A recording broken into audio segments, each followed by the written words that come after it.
Então, bom dia para quem está nos acompanhando online, nossa comunidade online. Sempre reiterando o convite para você estar aqui conosco. Bom dia para você que está aqui, que eu ainda não tive a oportunidade de cumprimentar. E hoje a gente vai mais uma palavra da série A Deriva, recalculando rota.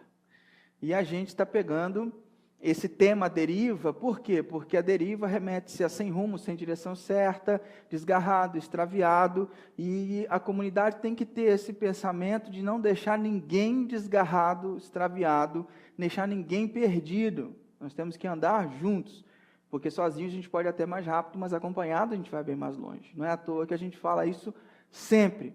E o nosso tema de hoje é ocupado demais para ser salvo.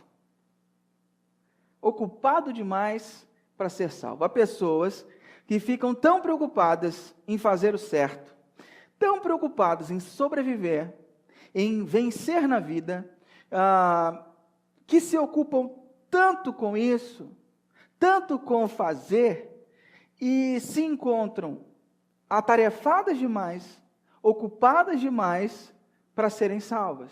Numa analogia, é como se a pessoa tivesse, o navio tivesse vindo atrás dela para resgatar, e ela, não, espera aí que eu estou pescando meu alimento, minha janta. É mais ou menos nessa perspectiva, nessa analogia. E às vezes isso acontece com a gente. Você lembra daquela historinha clássica da enchente, não lembra? Lógico que você lembra. Deixa eu te contar então, só para te lembrar, porque você sabe. Um cara, um cristão abençoado, homem de Deus, certo dia, ele estava numa situação de risco, onde havia uma enchente, eles iam abrir as comportas da represa, e aí ele tinha que sair. Aí ele vai para dentro de casa, ele ora. E aí ele entende que Deus falou assim, eu vou te salvar. Deus fala ao coração dele, eu vou te salvar. E aí, beleza, então ele fica lá esperando Deus vir salvá-lo. E de repente a água começa a subir, subir, subir, e ele tem que ir para o telhado de casa, e ele fala, não, Deus falou que vai me salvar, Deus vai me salvar. Aí, de repente, passa o vizinho num bote, num caiaque, fala, cara, vamos embora, fica aí não, vamos embora. Ele fala, não, Deus falou que vai me salvar, fica tranquilo, Deus vai me salvar. Beleza, passa, tempos depois, passa a defesa civil com o barco, e fala, cara, se desce daí, vamos embora, a água vai subir mais, o bicho está pegando. Ele fala, não, Deus falou que vai me salvar, fica tranquilo, Deus vai me salvar. Aí passa os bombeiros de helicóptero, joga a cestinha e fala, sobe aí, cara, vamos embora. Ele fala, não, Deus falou que vai me salvar, fica tranquilo, Deus vai me salvar. A água sobe, o cara empacota, morre. E aí ele vai encontrar com o papai do céu. E ele chega na face de Jesus e fala assim, só o negócio é o seguinte, você não falou que ia me salvar? Você falou comigo lá dentro de casa, no meu quarto de oração, você lembra? Você falou que ia me salvar. Jesus coça a barba para ele e fala assim, cara, eu mandei teu vizinho de barco, eu mandei a defesa civil, eu mandei os bombeiros de helicóptero e você não quis, meu irmão. Aí fica difícil, né?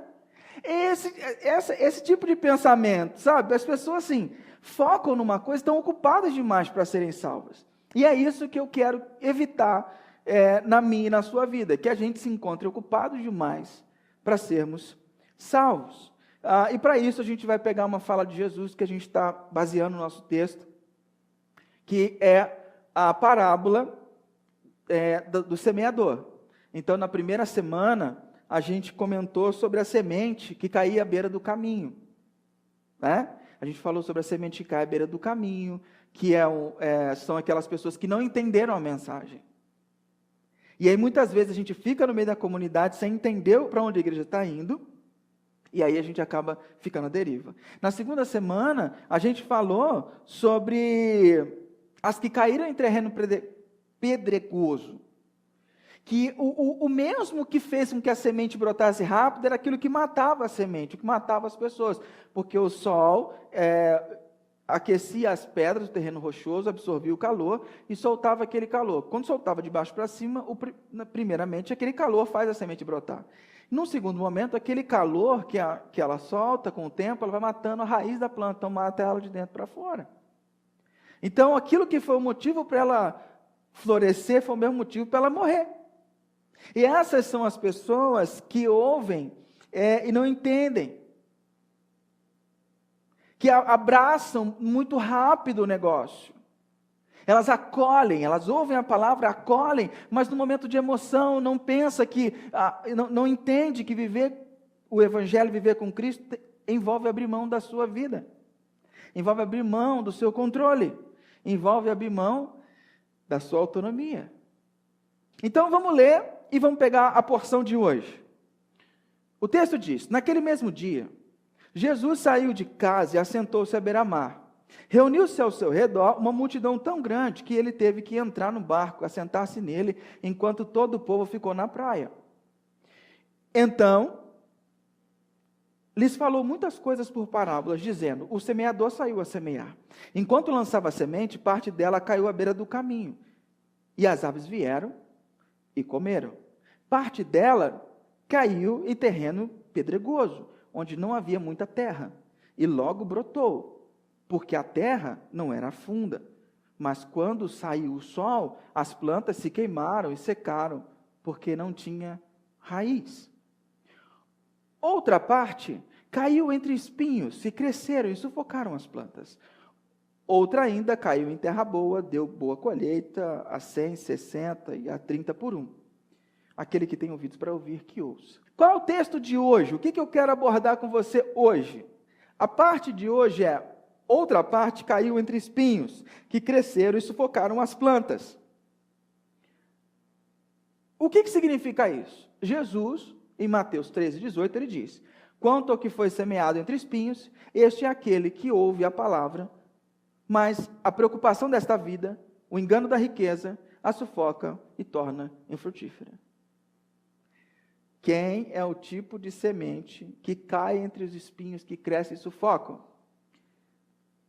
Este é aquele que ouve a palavra, mas as preocupações desta vida, o engano das riquezas, a sufoca e a torna infrutífera. Então, meu tema de hoje não pode ser outro senão as preocupações dessa vida e o engano da riqueza, que são os motivos que fazem com que a pessoa perca a fé ou sufocam essa semente e torna essa pessoa sem fruto. Então, hoje nós vamos falar sobre riqueza e sobre preocupação. Primeiro, nós vamos falar sobre preocupação. No estado de São Paulo, essa reportagem saiu em 2016 para 2017, que diz que o Brasil tem a maior taxa de transtorno de ansiedade do mundo, diz a OMS, Organização Mundial da Saúde. O que isso quer dizer? Quer dizer que nós vivemos no metro quadrado mais ansioso do mundo. É isso. E o que é, quando o texto diz preocupação? O que significa essas preocupações? A palavra em grego que ele usa é meriná, que é um cuidado, uma ansiedade, uma reação natural do homem diante de problemas que lhe sobrevêm no decurso da vida diária. Preocupações da vida cotidiana. Ao sentir-se desamparado mediante os fardos do dia a dia, o ser humano procura se proteger da melhor forma possível. Eu e você somos assim. Quando você vê que o saldo do seu banco está diminuindo, quando você vê que você está entrando no vermelho mais dias do que ficando no azul, quando a coisa começa a apertar, você logo se preocupa. Algumas pessoas são tão precavidas que quando daqui a 6 meses percebe que vai ficar no vermelho, já toma medidas antes. Mas são preocupações normais de todo ser humano. Quer dizer, deveria ser preocupação normal de todo ser humano. O problema é quando isso toma uma proporção maior e se torna algo que começa a controlar a sua vida. Ou seja, a pessoa para de viver porque ela tem medo do futuro. Ela para de viver porque tem medo de gastar o dinheiro. Ela para de comprar qualquer coisa porque ela tem medo de gastar. Aí é um outro problema. A ansiedade, o que ela é? É um sentimento vago, desagradável, de medo, apreensão, caracterizado por tensão ou desconforto devido à antecipação do perigo. Pessoas muito preocupadas geralmente são muito ansiosas, porque elas anteveem o perigo. Elas olham e falam: meu Deus! E elas já ficam ansiosas porque vai acontecer mês que vem. E aí acontece, não é nada demais às vezes, mas ela fica ansiosa, e isso mexe com o interior, parece um vazio aqui, parece que não tem nada no lugar do esôfago, da faringe, da laringe, não tem nada aqui, parece um vazio, um negócio complicado, que você perde o gosto pelas coisas, porque a ansiedade, aí você quer resolver, mas você não pode resolver, porque tem que esperar. A ansiedade é uma droga, é um problema sério. Só que assim, não resolve muita coisa. A grande questão é que muitas pessoas olham para esse texto, olham para quando Jesus combate a ansiedade e a preocupação, é que algumas pessoas acham que Jesus é contra ser precavido e planejado. Jesus nunca foi contra ser precavido e ser planejado. Tem vários textos em que ele diz, por exemplo, qual homem que antes de construir a sua casa não vê se tem dinheiro para terminá-la? Porque senão ele vai começar e as pessoas vão falar, não teve dinheiro para terminar, ele vai passar vergonha. O que Jesus está incentivando? Se preocupe, se planeje, faça as coisas direito. O problema é quando a gente põe a nossa segurança no nosso planejamento.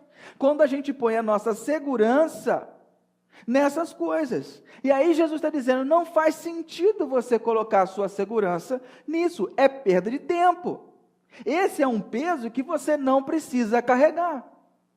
E é difícil para a gente lidar com ansiedade e segurança em Cristo, porque no fundo, a gente acha que Deus não quer o nosso bem. Assim, vamos trocar em miúdo, assim, às vezes não é que Deus não quer o nosso bem, é que às vezes a gente acha que Deus está ocupado demais com outras coisas para pensar nas minhas necessidades. E aí a gente acha, assim, não, Deus vai se preocupar com outra coisa. Então, já que Deus vai se preocupar com outra coisa, que tem muita coisa para fazer, deixa eu fazer a minha parte. Teve um casal que fez isso. O nome dele era Abraão e Sara. Deus prometeu para eles um filho. E eles falaram assim, não, Deus está ocupado demais, vamos resolver aqui nós. Tem um filho com a minha empregada, ele vai nascer nos meus braços, vai ser meu filho. Beleza. Fizeram isso, e Deus falou assim, olha, sinto muito, mas esse é o filho mais velho, mas o filho da promessa sou eu que vou dar. E a terra quem vai herdar é o filho que eu falei que vou te dar, e não é o filho mais velho. Ele também vai ter uma terra, mas em outro lugar. O que isso acabou virando? Uma guerra enorme, porque pessoas tentaram ajudar Deus. Porque acharam que Deus estava preocupado demais com outras coisas, ao invés de se preocupar de cumprir a sua palavra e a sua promessa. Deus prometeu que ia estar com você todos os dias até o final dos tempos. Não há dia mau, não há dia ruim, não há tempestade, não há dia algum que Deus não esteja do seu lado. Por mais que você esteja passando dias difíceis, meu querido. Por mais que você esteja passando dia difícil, não há um dia sequer que Ele disse que sairia do seu lado. Ele disse, todos os dias eu estarei com vocês. Ponto. Essa é a sua segurança. Você não tem que fazer a sua análise pelo que você vê. Você tem que fazer a sua análise pelo princípio, ou seja, pela palavra que Deus derramou para você. Pelo que Ele falou para você. Aquele que é fiel, que começou a boa obra, Ele é fiel e justo para terminá-la. Então Deus vai continuar fazendo o que Ele planejou fazer no teu coração até o dia que você morrer. Ele vai continuar. Ponto. Minha segurança está na palavra de Deus, não naquilo que eu enxergo. Percebe? E isso me tira um pouco da ansiedade. Isso me tira um pouco da ansiedade. Porque eu começo a me segurar em Deus. Porque no fundo, a nossa preocupação não é garantia de sucesso, fala sério. Jesus falou, qual de vocês, quanto mais preocupado ficar, pode aumentar em 1 palmo a sua estatura, ou aumentar em 1 segundo a sua vida. A sua preocupação não serve para nada. Serve sim para arrumar problema dentro da sua casa, para arrumar BO na igreja. Aí serve, sua preocupação serve demais para isso. Você atazanar seus filhos, para os filhos atazanar os pais, para irmão brigar com o irmão, isso serve, para isso serve. Mas que bem que faz a ansiedade na tua vida, a preocupação? Ah, pastor, a ansiedade me faz ser mais precavido. Larga de ser sem vergonha. Você tinha que ser precavido mesmo sem ser ansioso. Isso é tua responsabilidade, cuidar bem do seu dinheiro, cuidar bem da sua família, ser um bom mordomo. Isso é tua responsabilidade. Não vem com esse migué, não. Eu estou lendo o seu pensamento. Beleza? O Jay Gottman fala o seguinte, é porque Deus se ocupa com o homem que este pode descarregar seus cuidados sobre Deus. É porque Deus se preocupa com você, por isso você pode ficar tranquilo. Nós falamos bastante sobre isso no primeiro semestre. Lembra, na série Estou de Mudança, a gente falou de ansioso para despreocupado? A gente falou um domingo só sobre isso. Então, coloque tua ansiedade em Deus. Descansa no Senhor. Dá a Ele o teu coração. Fique tranquilo. Faça o que você tem que fazer. Quando você chegar na barreira, eu fiz tudo o que eu podia, e a ação seguinte só se explica por uma intervenção de Deus, essa é a hora de se aquietar. Essa é a hora de se aquietar. Você não tem mais o que fazer. Aquieta o teu coração. Fique tranquilo. Deixa Deus trabalhar. Não atrapalha não. Não atrapalha não. Deixa Deus fazer. Tá bom? Agora, o outro tema dessa manhã é o engano das riquezas, que o texto fala. Então, ele fala que a preocupação, a ansiedade, elas sufocam a semente, ou seja, sufocam aquelas pessoas. E elas não conseguem descansar em Deus, não conseguem nem cantar aquela música, o meu trabalho é descansar em Ti. Não consegue cantar, não entende. Não consegue, não faz sentido. Porque a pessoa está tão ocupada, fala assim, se eu descansar, quem vai fazer por mim? Você tem que aprender que você não é tão necessário assim. Você não é tão necessário. O mundo gira sem você. Sua família anda sem você. Então, acalme. Deixa Deus fazer. Agora, uma outra coisa que atrapalha bastante a nossa vida, que deixa algumas pessoas à deriva, é o engano das riquezas. Ah, querido, o engano das riquezas é terrível. A palavra engano é apaté, né? Que é um negócio assim meio... É o apelo, a tentação, a sedução, a ilusão. Vamos trabalhar com essa palavra. É a falsa fascinação que a riqueza exerce sobre nós, é a ilusão. É a ilusão de você manter o que tem e não perder e querer ganhar mais. É disso que ele está falando. A ilusão de você manter o que tem e ganhar mais. É isso que ele está dizendo, que esmigalha essa semente, não deixa ela viver. Porque essa noção de posse, ela é complicada, porque ela toma o teu coração. Já a palavra riqueza que ele usa, é assim, é ploutos. E essa palavra, ela é sempre voltada para termos de bens materiais. Jesus aqui, ele ataca a riqueza como ataca qualquer outra segurança planejada pelo homem. Certo? Qualquer outra segurança, qualquer outra âncora que você colocar na tua vida, Jesus vai atacar. Qualquer âncora que não for ele vai atacar, porque isso vai te fazer mal. Isso vai tentar dominar você. Ou qualquer outra obsessão que faz com que seja impossível o homem enxergar o reino de Deus. Quanto a isso, Jesus vai estar sempre atacando. E essa ilusão dos bens materiais, da riqueza, elas sufocam, elas engasgam, elas estrangulam a vida do cristão. E é literalmente essa expressão dos espinhos, são ervas daninhas que cercam, na verdade, as plantas e acabam sufocando. Na minha casa, lá no Rio, casa da minha mãe, na verdade, onde eu cresci, a gente tinha um abacateiro gigante. Lá a gente tinha 5 pés de ameixa, tinha abacateiro, tinha cana, tinha tudo. No fundo tinha um brejo, crescia inhame, crescia um monte de goiabeira, crescia um monte de coisa lá. Então a gente vivia nos pés de fruta ou roubando fruta na casa do vizinho que não tinha em casa. E a gente comia muita fruta, mas tinha um abacateiro muito legal. Um ameixeiro na frente de casa e um abacateiro do lado da casa da minha mãe. E aí quando dava, cara, ele ficava pesado tanta ameixa, a gente ia assim, levantava a mão e pegava aquele cacho de ameixa, parecia um cacho de uva, aquelas ameixinhas amarelinhas, a gente pegava. E o abacate também, na época a gente ia com uma colher para o pé de abacate, a gente pegava o abacate madurinho, abria com a colher, jogava o caroço fora, tinha um pé de limão ali, a gente já pegava o limão, já espremia o limão no abacate, misturava e já comia. Delícia. Aí você podia fazer uns improves, você podia misturar um leite em pó, delícia. Um açuquinha, maravilhoso. É delícia, meu filho, é iguaria, negócio muito bom. Beleza. O tempo foi passando e de repente a gente começou a perceber no abacateiro algumas casquinhas brancas nele. Beleza. O tempo foi passando, essas casquinhas brancas foram crescendo. Começaram a dar uns galinhos, que ele ia, parava num lugar, do outro lugar ele ia, parava no outro, no outro. Era uma erva daninha. E essa erva daninha subia até as pontas. E o abacateiro lá dando fruto.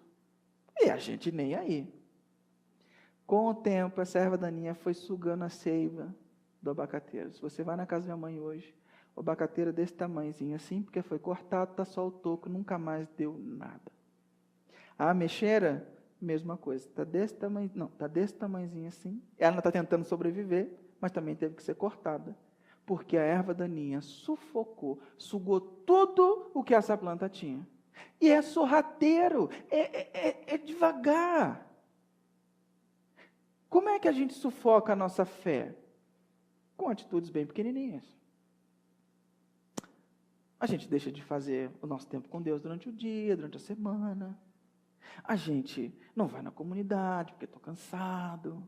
A gente começa a falar, não, hoje, não, deixa, eu não me preocupo com os irmãos que faltam. Essas coisas começam a esfriar o nosso coração e cauterizar o nosso coração. E o que faz? Aos poucos, daqui a pouco, você vai estar desse tamanhozinho assim, porque a foice passou e você não tinha mais fruto para dar. E a única alternativa foi passar a foice no abacateiro. Está entendendo? Isso é muito sutil, eu preciso que você preste muita atenção nisso. Essa árvore acabou se tornando infrutífera. E não tem como a gente falar sobre riqueza no nosso tempo sem falar sobre dinheiro. E é aí que a gente vai entrar num assunto muito legal. E eu quero que você preste muita atenção.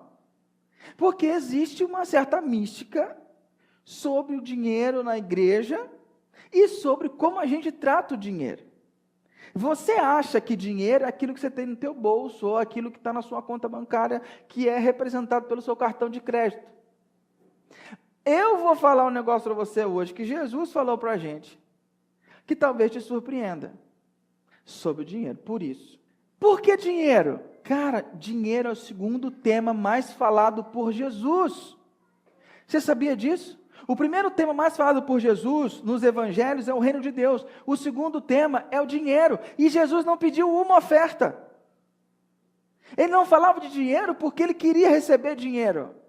Ele falava do dinheiro porque ele sabia do perigo do dinheiro. O dinheiro, ele tem características de divindade. Perceba, o dinheiro te dá a sensação de segurança. Quando você tem uma conta lá robusta, te dá, tá tranquilo. Está tranquilo, está favorável, está sossegado, né? Ele induz culpa quando você gasta demais. Você fala, não devia ter gastado. Às vezes você gasta bem com o outro, mas não gasta com você, porque você se sente culpado. O dinheiro dá uma sensação de liberdade, não dá? Pô, não, estou tranquilo, posso pegar o carro e ir para onde eu quiser. Aliás, posso pegar qualquer carro que eu tiver. Posso escolher o carro que eu tenho e ir para qualquer lugar. Posso viajar sem saber o destino. Posso pegar o carro e ir embora. Esquenta a cabeça. O dinheiro, ele dá a sensação de liberdade. Ele dá a sensação de poder. Pessoas que têm dinheiro, quando você tem dinheiro, aí você vê um cara te afrontando, você fala assim, qual é, meu irmão? Olha a marca do meu carro, rapaz. Sabe quanto eu tenho no bolso? Quem fica tirando onda comigo? Eu sofri essa tentação. Vou confessar para você, sofri essa tentação. Assim que eu troquei de carro, foi uma luta enorme na minha vida. Porque eu amo esse carro que eu tenho. Adoro esse carro. Só que antes disso, eu abri mão, porque eu notei que eu estava ocupando um espaço demasiado no meu coração. Cheguei para a Sabrina, falei assim, o negócio é o seguinte, isso não vai me fazer bem, eu não quero mais escolher o carro, você escolhe o carro que você quiser escolher, mesmo que seja aquela coisa horrorosa da CR-V, você pode escolher, não tem problema. Eu vou aceitar o carro que você quiser, porque isso não está me fazendo bem. E aí eu tirei de cabeça, deixei ela para escolher. Ela é testemunha para não deixar eu mentir sozinho, tá bom? Depois vocês perguntam para ela. Beleza. Aí aconteceu tudo que aconteceu. A gente foi lá, a moça passando pelo carro, ela ia me levar um carro que a Sabrina queria, passando pelo carro, ela falou assim, esse aqui? Eu olhei e falei assim, tá de sacanagem comigo, né? Não tem dinheiro para comprar esse carro, não. Dá tanto em cada carro meu que eu fico com esse aqui. Ela falou assim, tá bom. Eu falei, como assim? Tá bom. Falei, não, minha esposa tem que vir ver esse carro. Se ela não gostar, não vai rolar, não. Liguei para ela e falei assim, passa lá em cima, ela vai te mostrar um carro branco. Não falei qual era o carro, vou te mostrar um carro branco. Você dá uma olhada. Se você gostar, a gente vê aqui, a gente conversa. Se você não gostar, está desgostado, beleza. Ela passou, apaixonou no carro. Aí outras coisas aconteceram, então a gente ficou com o carro. Beleza, qual a minha primeira postura? O que aconteceu comigo? Quando na primeira semana eu fiquei com o carro a semana inteira. Porque eu tinha que fazer um monte de coisa com o carro e tal, então eu levava a Sabrina para trabalhar, voltava a ficar com o carro. E o negócio não começou a subir no meu coração, rapaz. Eu parava no trânsito, vamos ver se vão olhar para o meu carro. Falei, gente do céu, o que é isso? Aí o carrinho assim, velhinho, entrava na minha frente, rapaz, respeita meu carro. Gente, juro para você. Segunda semana eu entreguei o carro para a Sabrina e falei assim, toma, fui, passei uma semana orando, e na semana que eu estava para pegar o carro, na semana depois eu estava lendo um livro, que é o livro Maravilhosa Boa Vida, e eu estava no capítulo sobre a avareza, que é o apego a bens materiais, e aí eu tive um encontro também que falou sobre isso, o negócio arrebentou, nossa, foi um negócio de louco. Graças a Deus me livrei desse negócio, graças a Deus, adoro o carro, mas me livrei.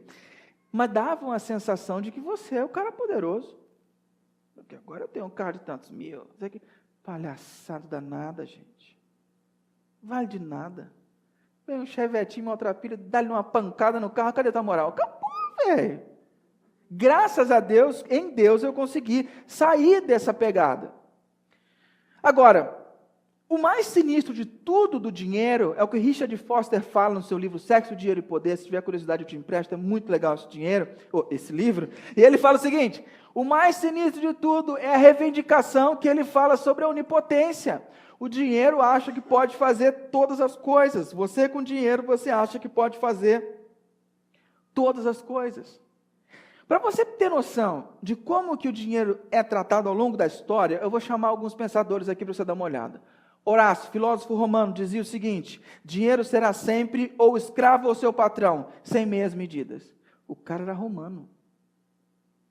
Isso não é uma conversa de agora. Beleza. O Richard Foster, a melhor maneira de eu me convencer que o dinheiro é escravo e não dono é dando com regularidade. Chico Toicinho, ou Francis Bacon, se o dinheiro não é seu servo, é seu mestre. Filósofo do iluminismo. Espera aí, mas de tantas épocas, as pessoas falam sobre isso, alguma coisa tem.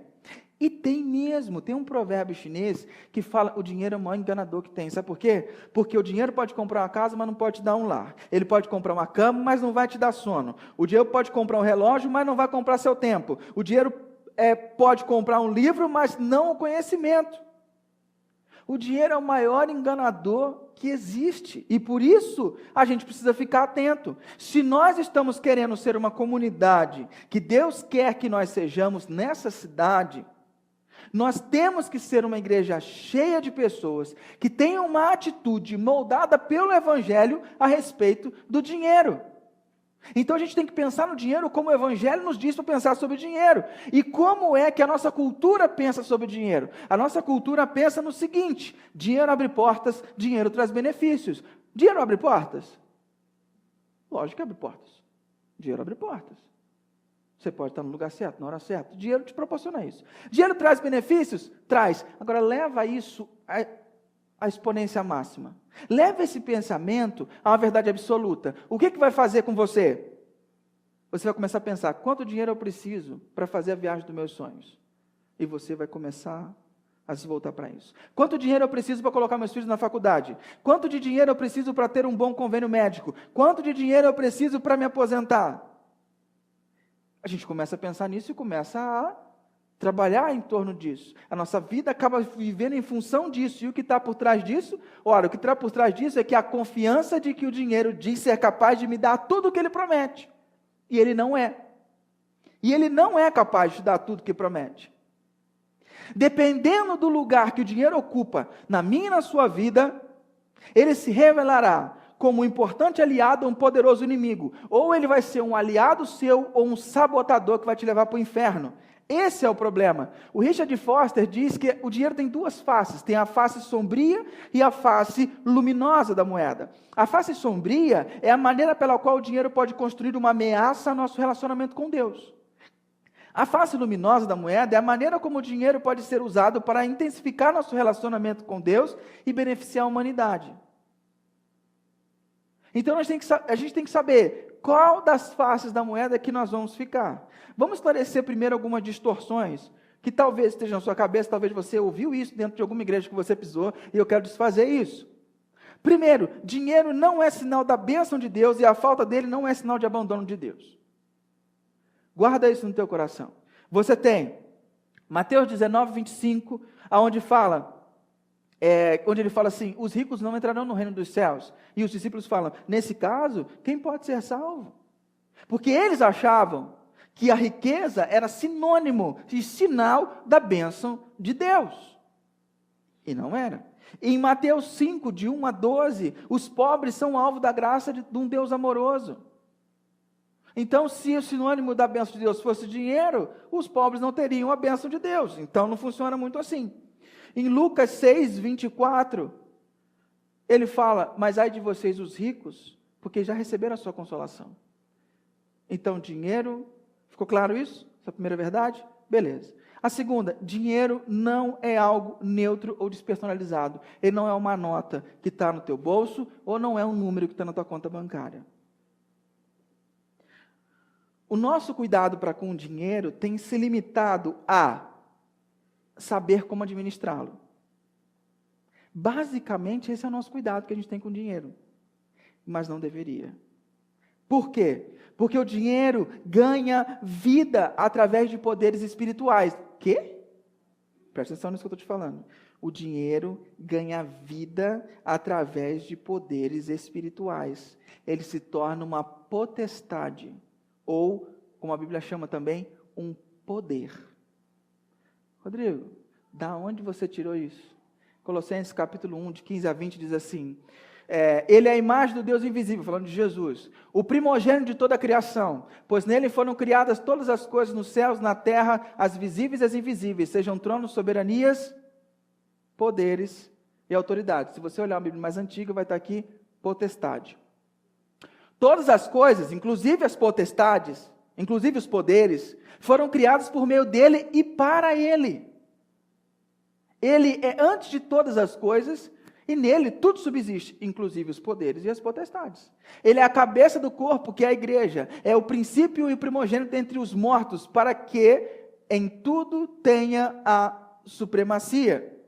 Pois foi de agrado de Deus que nele habitasse toda a plenitude, e por meio dele reconciliasse consigo todas as coisas, inclusive as potestades, tanto as que estão na terra quanto as que estão no céu, estabelecendo a paz pelo seu sangue derramado na cruz. Então, o que são poderes e potestades? Queridos, na criação, Deus criou o jardim dentro do Éden, né? Se você olhar a Gênesis, fala assim, criou um jardim no Éden, então o nome do jardim não era Éden, ok? Alguns dizem que o nome do planeta era Éden, por isso ele criou um jardim dentro do Éden. Então ele cria um jardim no Éden. Nesse jardim ele coloca um homem, coloca as árvores frutíferas e manda ele administrar. E Deus cria outros poderes, outras potestades, outras coisas para servir o homem, para dar prazer ao homem, para ser de benefício para ele. Por exemplo, Deus cria o sexo. Cria o sexo para que o homem pudesse ter o prazer e o privilégio de se unir a sua mulher. Deus cria também, Deus dá poder a ele sobre todo o jardim. Deus cria o poder. E cria diversas outras coisas. Diversas outras coisas. Só que com a queda, esses poderes se voltaram contra o homem. Eles se rebelaram. Então toda a criação, ela quebrou. Preste atenção nisso, é muito importante. A criação se quebra e esses poderes que foram criados para benefício do homem passam então agora a exercer uma influência maligna sobre o homem para que ele possa se descolar ainda mais de Deus. Então toda vez que eu utilizo uma desses benefícios de forma errônea, eu estou me submetendo sobre eles. 3 deles ficaram muito famosos durante a história: sexo, dinheiro e poder. Foram os três criados para o ser humano. Mas, com a queda, eles passam a exercer influência negativa sobre o ser humano. Na cruz, com a sua morte, Paulo está dizendo que ele reconciliou consigo todas as coisas. É o que diz Colossenses capítulo 2, versículo 15, fala assim: e tendo despojado os poderes e autoridades, fez deles um espetáculo público, triunfando sobre eles na cruz. Então, na cruz, Jesus quebrou o poder dessas potestades sobre nossa vida. Então, quando eu me submeto ao senhorio de Jesus, esses poderes que tentam me afastar de Deus não têm mais autoridade sobre mim. A partir do momento em que eu olhe para como utilizar essas coisas a partir da ótica de Jesus. Beleza? 2 Coríntios capítulo 5, de 18 a 19, fala assim: tudo isso provém de Deus, que nos reconciliou consigo mesmo, por meio de Cristo, nos deu o ministério da reconciliação. Ou seja, que Deus em Cristo estava reconciliando consigo o mundo, não lançando em conta os pecados dos homens, e nos confiou a mensagem da reconciliação. Com Jesus, Deus em Jesus estava trazendo tudo de volta ao original, inclusive o sexo, o dinheiro e o poder. Ele estava trazendo tudo para a sua perspectiva original. E ele falou assim: agora eu estou te entregando o ministério da reconciliação. O que é o ministério da reconciliação? Você é responsável por trazer, por exemplo, o sexo de volta para a perspectiva de Deus na sua vida.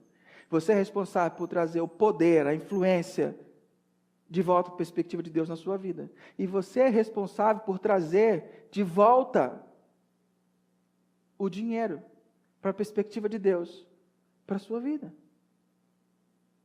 Percebe como é que o buraco é mais embaixo? Então vamos lá. Cristo, com sua morte, coloca os poderes no seu devido lugar. E Ele deseja que tenhamos um coração mais parecido com o dele, um coração mais generoso. Se o dinheiro for usado como meio de expressão do amor de Deus, acima de todas as coisas, e ao nosso próximo como a nós mesmos, você ganhou um aliado. Show de bola. Agora, se não, ele se transforma num poderoso instrumento de sabotagem desse projeto, ocupando o lugar de Deus e deslocando nosso amor para outras coisas. Ele sufoca a semente, ele mata, de dentro para fora. Como é que o Primeiro Testamento lidava com a questão do dinheiro? Vamos fazer um panorama rapidinho, tá bom? Porque nosso tempo está corrido. Então, esse negócio de contribuição financeira, isso acontece, as pessoas acham que isso é da lei, isso foi Moisés. Não, não foi, isso aconteceu em Gênesis a primeira vez, Gênesis 14, não tinha nem lei. Aconteceu quando o cara deu o dízimo para o Melquisedeque, um personagem que aparece do nada e some para o nada, e ele dá o dízimo. Simples assim. Então, quando a gente olha, depois eu posso passar o texto para você, era dado uma parte dos bens da pessoa, era dado como oferta para o sacerdote, nomeação em Levítico. 10% era um instrumento didático. Que instrumento didático? Era algo externo para despertar um comportamento interno. Por exemplo, quando você acorda de manhã, você usa um despertador. Ele desperta e você acorda. Já aconteceu de você acordar 1 minuto antes do despertador despertar? Por quê? Porque ele é um instrumento externo que despertou, que criou um hábito interno. E o pior é quando você está nas férias, você desativa o miserável e você acorda do mesmo jeito. Então, porque você criou o hábito. Percebe? Essa contribuição financeira na comunidade cristã, ela tem o mesmo objetivo. Cria um hábito, é um instrumento externo para criar um hábito interno. Qual o hábito externo que Deus quer colocar? Qual o hábito interno que Deus quer colocar na nossa vida? Ter um coração generoso. É isso. Então, quando o povo de Deus precisava construir ou fazer alguma coisa grande, eles pediam uma oferta grande e as pessoas iam com tranquilidade e davam. Então, dízimos e ofertas se apresentavam como práticas muito tranquilas e muito profundas para a vida espiritual daquele povo. Era para a manutenção do culto também, no contexto daquela nação. Então, ao dedicar, olha só que sacada, eles tinham que dar as primícias. O que eram as primícias? Era a primeira parte da colheita. Então, eles tinham que dar uma parte dessas primícias. Só que eles davam essa parte da primícia, mesmo sem saber se a colheita ia ser boa. Primeiro era a oferta para Deus. Porque a confiança deles estava em Deus e não na colheita.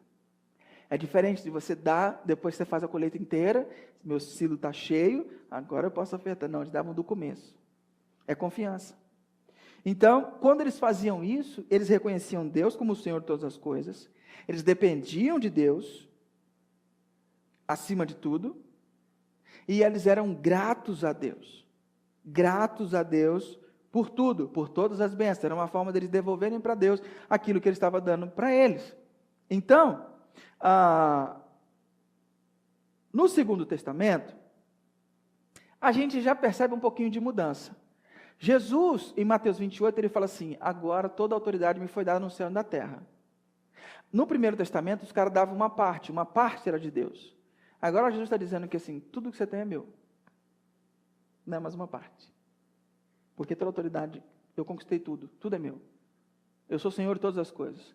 Tudo o que temos e somos é dele. Porque dele, por ele e para ele são todas as coisas. Mas se é tudo dele, então é tudo dele. E ele espera que tenhamos um coração generoso. Que a gente tenha um coração que seja generoso. Então, a gente devolve uma parte do que ele nos permite usar.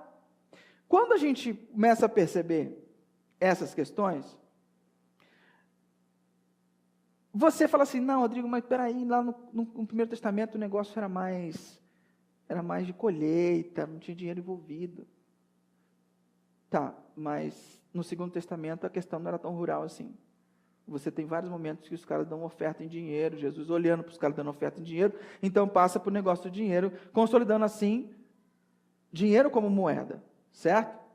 Paulo também trata disso, e quando ele fala no texto de Coríntios, capítulo 16, de 1 a 3, ele fala assim: quanto à coleta para o povo de Deus, façam como ordenei às igrejas da Galácia, no primeiro dia da semana, cada um de vocês separe uma quantia, de acordo com a sua renda, reservando para que não seja preciso fazer coleta quando eu chegar. Então, quando eu chegar, entregarei cartas de recomendação aos homens que vocês aprovarão e os mandarei para Jerusalém com a oferta de vocês. A gente percebe que o negócio era periódico, era pessoal, era previdentemente, proporcional, separadamente, e era um ato de graça e generosidade. Aí se você prestou atenção, que eu duvido, você vai falar assim: Rodrigo, cadê os 10% aí? Cadê os 10%? Ai, querido, eu tenho uma notícia ruim para você. Estamos chegando no final. Tem uma notícia boa, uma ruim para você. Qual a boa? Não tem 10%, esse negócio, 10%. Não tem. Isso não é bíblico. No Segundo Testamento não tem mais. Hã? Não, não tem. Não tem. Não tem medida mais. E qual a notícia ruim? A ruim é que ele quer que você tenha um coração generoso.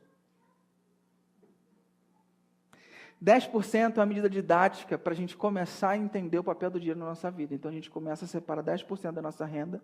Algumas pessoas conseguem separar assim, ainda que isso não está sendo feito no seu coração ainda, separa uma oferta, um valor qualquer. Amém. Comece assim. O segundo passo é você entender que 10% da sua renda tem que ser separado para Deus. Porque é um instrumento externo para despertar um hábito interno, para você ter um coração generoso. O terceiro passo é que você tem um coração generoso, aí não tem mais medida. Não cai mais dentro da caixinha. A igreja não determina quanto você tem que dar para o seu Deus. Percebe? E outra coisa que é muito importante, não se atualiza o passivo. Pastor, fiquei sem dar dízimo 3 meses, aquilo. Tem que dar dos 3 meses anterior? Não. Você não devia ter ficado sem dar. Mas não. Não? Não, por quê? Você está devendo alguma coisa para Deus? Quem te prejudicou foi o seu coração, que você botou sua segurança em outras coisas. Mas não. É um coração generoso. Percebe? É um coração que é generoso. Por um lado, a dedicação dos dízimos e das ofertas exercita o nosso coração na direção do desapego ao dinheiro e amor ao Senhor. Por outro, a caridade nos estimula a valorizar mais pessoas do que as coisas. Tudo isso sem desprezarmos a boa administração dos recursos que Deus nos tem dado. Como bons mordomos que usam as dádivas divinas como meio de expressão do amor ao Pai, acima de todas as coisas, e ao próximo como a nós mesmos. Então, eu, junto com o dinheiro, passo a ser um financiador do reino de Deus na terra. Eu ajudo a transformar esse lugar num lugar mais próximo do que Deus imaginou. Eu me ocupo com as coisas de Deus porque Ele se ocupa com as minhas. Então, como é que funciona? Dá o dízimo, mas nunca vi nenhum momento aqui a gente fazer recolhimento de dízimo. Aqui a gente não faz. Se você quiser saber mais um pouco sobre o que a gente pensa, vai no site www.grupovalinhos.com, entra lá no menu contribuir, você vai ter um texto enorme sobre o que a gente pensa e por que a gente não faz momento de coleta de dízimo, porque a gente entende que pode constranger algumas pessoas esse momento de contribuição. Nada contra a igreja que faz, não tem nada de errado. A gente só entendeu que não é oportuno fazer até então. Mas como é que as pessoas contribuem nessa igreja? Ora, a nossa igreja tem uma pessoa que cuida da contabilidade, uma pessoa que faz auditoria da contabilidade. Você pode ofertar nesse envelopinho aqui, nessa Bíblia de madeira grande, você pode colocar aqui, ou depositar direto na conta bancária. Simples assim. Você sabia que a gente tem gente que oferta aqui na igreja que não frequenta essa igreja? Tem gente que oferta porque entende, ela não vai à igreja nenhuma, mas ela entende o compromisso da doação e ela, todo mês, ela deposita. A gente fica feliz. Glória a Deus. Por isso. Tem as questões administrativas? Tem, mas isso é um outro assunto. Eu quero mais a questão espiritual e o bem que isso te faz. O dinheiro, Jesus falou assim, você não pode servir a 2 senhores. Por que 2 senhores? Você não pode servir a Deus e ao dinheiro. Porque o dinheiro, ele é uma potestade. E a gente precisa tomar conta disso. Amém? Essa é a mensagem que eu queria deixar para você hoje. Eu sei que vai gerar dúvida para você. Meu WhatsApp está à disposição para você mandar dúvidas para mim. E-mail também. A gente bater um papo pessoalmente também. A gente pode conversar. Sobre a nossa transparência com respeito ao dinheiro. A gente todo ano faz uma prestação de contas e a gente tem uma pessoa que faz todos os pagamentos e outra que audita tudo que essa pessoa faz. E mês a mês a gente manda para todos os membros um relatório com todos os gastos, para onde foi, todas as entradas para onde foi. Porque isso é uma área que a igreja precisa ter transparência e muita seriedade. Muita seriedade. Excelência nisso. Assim como nas outras coisas. Mas nessa área, devido aos escândalos que a gente já teve no nosso país, devido à quantidade de coisas desse tipo, a gente não pode dar bobeira. A gente tem que fazer sério como Jesus ensinou. E eu, da minha parte, tento fazer como Jesus ensinou, e eu espero que você, na sua vida, que o dinheiro ocupe o lugar certo que tem que ocupar na sua vida, e que você use o dinheiro conforme Jesus ensinou. Lembra, o objetivo de Jesus é que você tenha um coração generoso. Bem? Vamos orar?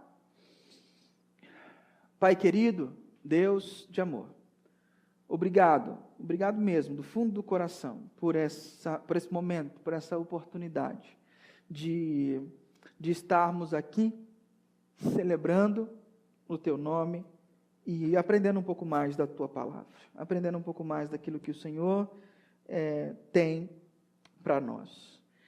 Que a ansiedade e o engano das riquezas não ocupem espaço no nosso coração, de maneira que a gente, Pai, possa estar livre para viver uma espiritualidade profunda e uma vida profunda contigo. Em nome de Jesus. Ajuda, Pai. Auxilia a gente a não ficar preso nessas amarras. Auxilia a gente a não ficar preso. Liberta, para a gente viver conforme o Senhor imaginou. Em nome de Jesus. Amém. Amém. Eu queria dar um recado para o pessoal que está online. A gente tem aqui um grupo de WhatsApp, onde a gente manda textos semanais para meditação e instrução, para melhorar a nossa vida com Deus, nosso tempo com Deus. Então, se você quiser participar desse grupo, você deixa seu WhatsApp no comentário, e a gente vai acrescentar você no nosso grupo, seja de você, da onde você for, a gente acrescenta você no nosso grupo e a gente manda os textos semanais para você meditar, as instruções, como a gente está fazendo para criar uma vida mais profunda com Deus, tá bom? Se você quiser participar, deixa o seu telefone no WhatsApp. Que Deus te abençoe e te dê uma ótima semana. Em nome de Jesus. Tchau, tchau.